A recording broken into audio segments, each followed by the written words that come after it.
नमस्कार प्रिय बच्चों, मैं डॉक्टर अनीता सुराना। पिछले व्याख्यान में हमने ऋग वैदिक कालीन धर्म की विशेषताओं के बारे में जाना था।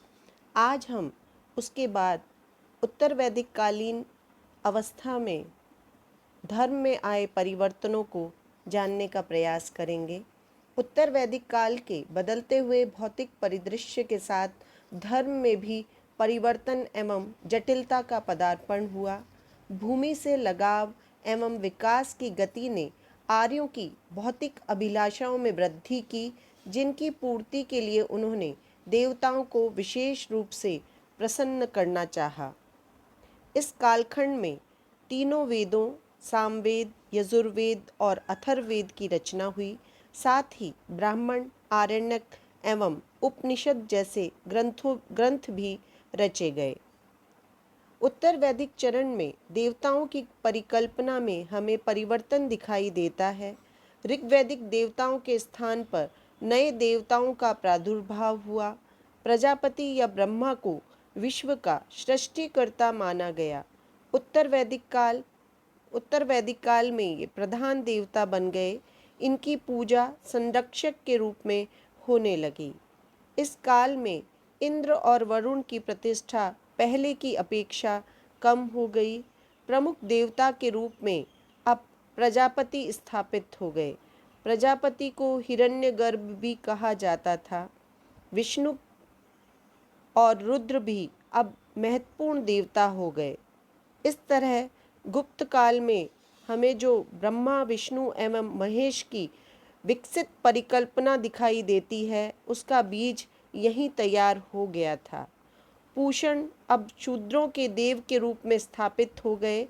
अथर्ववेद में स्थानीय धर्म की चर्चा भी मिलती है, जब इंद्र को नागों एवं राक्षसों का वध करने वाला कहा गया है। अश्विन को अब कृषि की रक्षा करने वाला देवता मान लिया गया है। इसी तरह सवित्र को नए मकान बनाने वाले देवता के रूप में ख्याति मिली। उत्तर वैदिक काल में उपासना की विधि में भी परिवर्तन आए। अब प्रार्थना की जगह यज्ञ महत्वपूर्ण हो गया। इस काल में मंत्र शक्ति एवं यज्ञ के द्वारा देवताओं को अपने वश में करने की भावना का विकास हुआ। ऋग्वैदिक काल में यज्ञ कामना की पूर्ति के साधन मात्र थे, जो अब साध्य बन गए। अर्थात ये माना जाने लगा कि यदि मंत्रोच्चार शुद्ध हों और विधिवत तरीके से यज्ञ किया जाए तो फल प्राप्ति निश्चित हो जाती है। अब शब्दों की जादुई शक्ति पर विश्वास किया जाने लगा।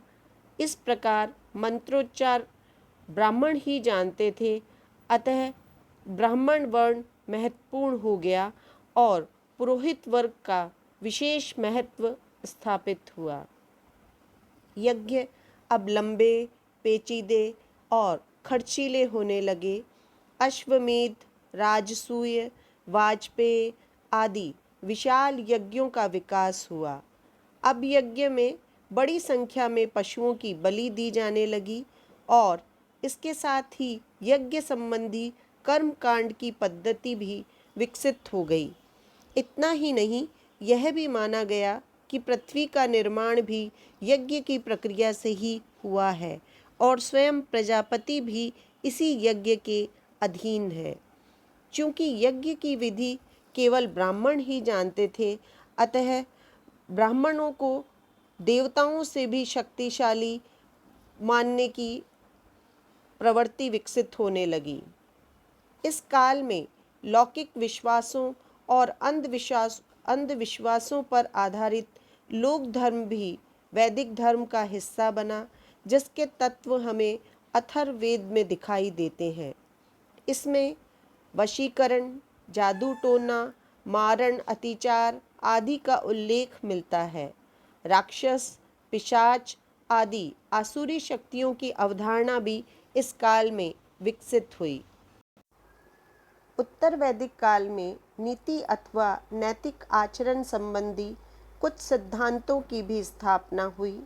इनमें पंच महायज्ञों एवं 3 ऋणों की कल्पना प्रमुख है। ब्रह्म यज्ञ अथवा ऋषि यज्ञ स्वाध्याय द्वारा संपन्न किए जाते थे। देव यज्ञ देवताओं के निमित्त यज्ञ थे। पितृ यज्ञ पूर्वजों के स्मरण और तर्पण आदि से होते थे। अतिथि यज्ञ में अतिथियों की सेवा शामिल थी और भूत यज्ञ में विभिन्न जीवों को जैसे गाय, कुत्ता, कौवा, चींटी आदि को भोजन देना शामिल था। इन यज्ञों के सिद्धांत से यह प्रतिपादित किया गया कि मनुष्य विश्व में एकाकी या स्वकेंद्रित सत्ता नहीं है, उसके सामाजिक उत्तरदायित्व भी हैं जिनका निर्वहन उसका धर्म है। मनुष्यों के ऋण 3 प्रकार के ऋण माने गए। देव ऋण, देवताओं के प्रति जो ऋण है वह यज्ञ आदि से पूरा किया जाता है। ऋषि ऋण, जो ऋषियों के ऋण को हम स्वाध्याय द्वारा चुका सकते हैं। और तीसरा पितृ ऋण, जिसे संतान उत्पत्ति द्वारा पूरा किया जाता है। उत्तर वैदिक काल में जहाँ एक तरफ कृषि संस्कृति का विकास हो रहा था, अतः बहुत बड़ी संख्या में पशुओं की आवश्यकता थी। आर्यों का प्रभुत्व गंगा, यमुना, दोआब में स्थापित हो चुका था, अतः वैदिक यज्ञ पद्धति के विरुद्ध प्रतिक्रिया आरंभ हो गई। इस दृष्टि से प्रथम धर्म सुधारक ऋषि दीर्घतमस को माना जा सकता है। उन्होंने यज्ञों का विरोध किया। ब्राह्मण की परंपरा से हटकर आरण्यक ग्रंथ में यज्ञ के बदले तपस्या पर बल दिया गया। ऋग्वैदिक धर्म की आशावादिता अब धीरे धीरे लिप्त होने लगी और पुनर्जन्म की अवधारणा हमें पहली बार बृहदारण्यक उपनिषद में दिखाई देती है। उपनिषदों में मोक्ष की परिकल्पना रखी गई और इसकी प्राप्ति के लिए ज्ञान पर बल दिया। यह माना जाने लगा कि ज्ञान हासिल होने के बाद आत्मा और परमात्मा का एकीकरण संभव था। उपनिषदों में कहा गया है कि एक ही तत्व है जिससे ब्रह्मा, देवता, मनुष्य, सृष्टि, पेड़ पौधे और अजीव की उत्पत्ति हुई है। उत्तर वैदिक काल के आरंभ में भी धर्म का वही उद्देश्य था जो ऋग्वैदिक काल में था, वह था भौतिक सुखों की प्राप्ति। किंतु उत्तर वैदिक काल में जीवन में स्थायित्व आने से उनके चिंतन में अभूतपूर्व दर्शन का आविर्भाव हुआ। इस युग का दार्शनिक चिंतन उपनिषद नामक ग्रंथों में संग्रहित है। वेदों के अंत में निबद्ध होने के कारण उपनिषद वेदांत के नाम से प्रसिद्ध हुए। उपनिषदों का मूल प्रतिपाद्य एकत्ववाद का सिद्धांत है। इस सिद्धांत के अनुसार संसार का अंतिम एवं एकमात्र सत्य ब्रह्म है। प्रत्येक जीव की आत्मा इसी ब्रह्म का अंश मात्र है, अर्थात आत्मा और परमात्मा एक ही है।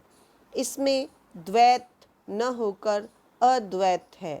मनुष्य भ्रमवश, अज्ञानवश इनमें भेद समझता है और इसी अज्ञान के कारण संसार में दुख है, वेदना है। उपनिषदों का महत्वपूर्ण उद्घोष है, अयम आत्मा ब्रह्म, यह आत्मा ही ब्रह्म है। तत्त्वम् असि, अर्थात तुम ही ब्रह्म हो। अहम ब्रह्मास्मि, मैं ही ब्रह्म हूँ। व्यक्ति के जीवन का उद्देश्य इसी सत्य की अनुभूति है जो सच्चिदानंद अर्थात चिर आनंद की अवस्था है। आज के व्याख्यान में इतना ही। अगले व्याख्यान में हम बौद्ध धर्म से संबंधित परिस्थितियों को पढ़ेंगे।